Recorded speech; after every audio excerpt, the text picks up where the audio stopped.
All right, here we are, last topic for the semester, virtual work.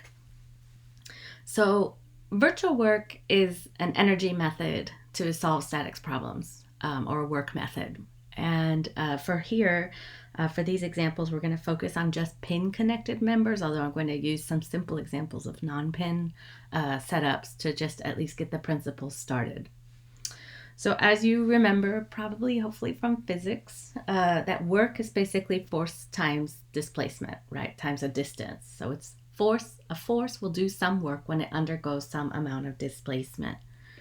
Now, if we imagine that that displacement is small, like very small, then we have force, right, times dr, and we can call dr our differential displacement.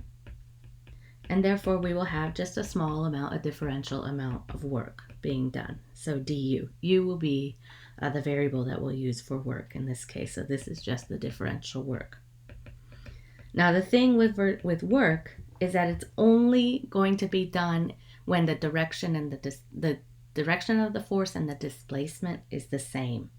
So here we have our box on the ground example, and let's draw this free body diagram.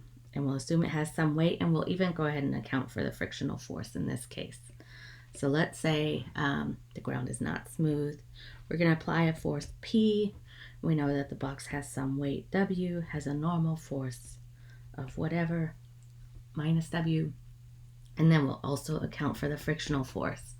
So if this box moves horizontally, right, and we allow this thing to displace by some amount, and I push it over, if it moves horizontally, then that means that P does work, but W and N do not do work, right? It means that just P and F.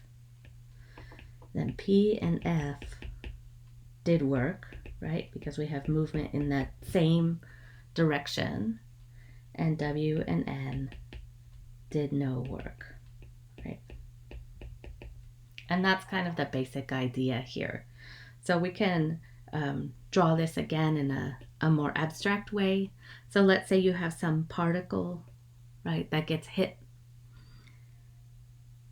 And this is my object. And let's say it travels some amount dr. And let's say it's going to get hit by this force vector. And I can draw in this arbitrary direction, right?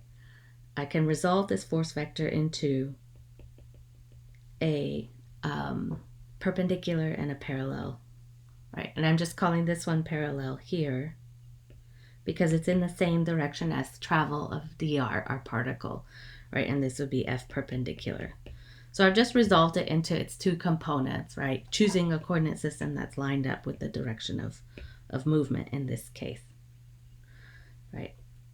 And so we know we can write the force vector sum, right, as F perpendicular plus F parallel. And in this case, only the parallel direction force will have done work.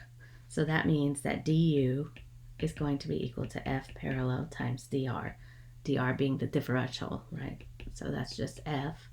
Now if we had some geometry, let's say this angle is theta, then we know F perpendicular, right, just by definition is F cosine theta.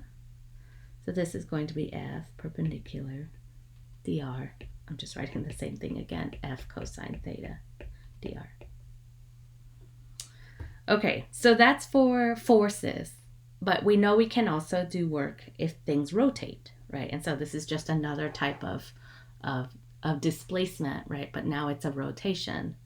And so in this case, let's take a box like this, and we can think about the work of a couple. So let's say we have a set of couple forces, which we know we can replace by their equivalent moment.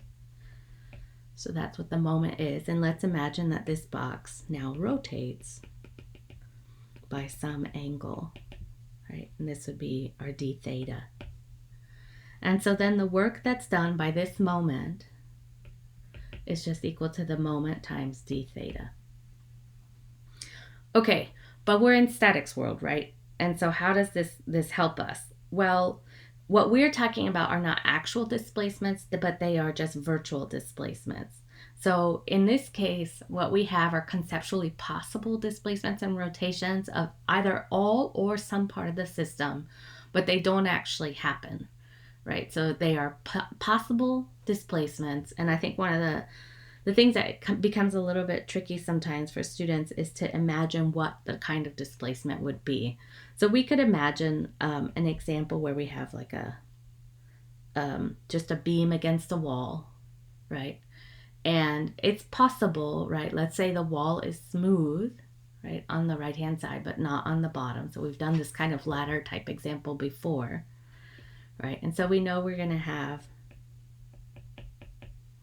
this force vector here, or sorry, it's smooth in both directions. And then, rough in both directions. So let's say we have these two force vectors, right, that are resisting. Now what's possible? What's possible is this thing will slide, right? It's going to slide down. Hopefully it's clear that it would likely not slide up, right? So we can imagine that you have some possible displacement like this, right? This is how the system would move if it wasn't in equilibrium, given what you have here. And so you have some possible displacement, and we're going to call those displacements deltas, right? So like a change in position, delta RB, and then we'll call this one a delta RA. And so these are the possible ones, but again, they don't actually happen, but we're going to consider them and think about what would be needed, right, to keep this thing in equilibrium from a work point of view. And so if a body is in equilibrium, then what that means is that all the virtual displacements, if you add them up, and the virtual work due to those possible displacements or virtual displacements must be equal to 0. And so this again is work done by forces and moments as we just described above. And so we can actually write them all in one equation. So the sum of all the possible virtual forces with their virtual displacement plus all the sum of the moments and their virtual rotations must be equal to 0. So virtual work is given the Greek sign here. And so again, we can draw our box and assume that it moves over by some amount. And so then this is the dr, the change, the displacement here. And again, if we only consider the forces that are in that direction, we don't have to worry about the weight and the normal force like we did up above. Then duf from F is just F times dr, and the virtual work from the frictional force is equal to its force times dr. And we know that the sum of these have to be equal to 0. And so you know then, right, these basically have to be equal and opposite to each other, which intuitively we know F and Fs don't have the same sign, right? So this would be a negative Fs in this case. So you can see that they're going to balance out each other, right? So here is the formal written procedure for virtual work. I'm going to let you read that on your own. And what I'll do is work through this example using all of these steps in example 1 in the next video.